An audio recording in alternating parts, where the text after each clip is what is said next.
नमस्कार दोस्तों। आज हम सुनेंगे चित्रा मुद्गल जी की लिखी कहानी मोहिनी। तो ये कहानी शुरू करते हैं। उस पुल पर से गुजरते हुए कुछ आदत सी हो गई।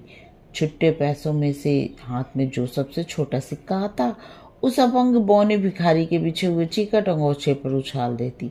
8:20 की बीटी लोकल मुझे पकड़नी होती और अक्सर मैं ट्रेन पकड़ने की हड़बड़ाहट में ही रहती, मगर हाथ यंत्रवत अपना काम कर जाता।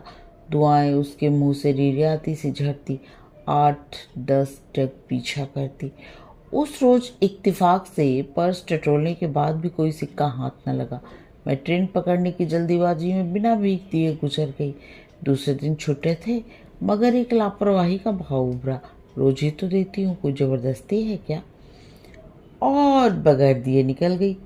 तीसरे दिन भी वही हुआ। उसके पीछे हुए अंगोछे के करीब से गुजर रही थी कि पीछे उसकी गिड़गिड़ाती पुकार ने ठिठका दिया, माँ, मेरी माँ, पैसा नहीं दिया ना? 10 पैसा फकत। ट्रेन छूट जाने के अंदेशे ने ठहरने नहीं दिया, किंतु उस दिन शायद उसने भी तय कर लिया था वो बगैर पैसे लिए मुझे जाने नहीं देगा। उसने दोबारा ऊंची आवाज में मुझे संबोधित कर पुकार लगाई। एकदम मैं खींच उठी।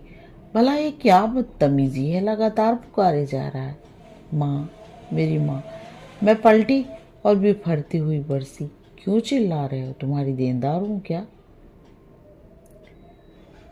नहीं मेरी माँ, वह दयनीय हो रिरियाया।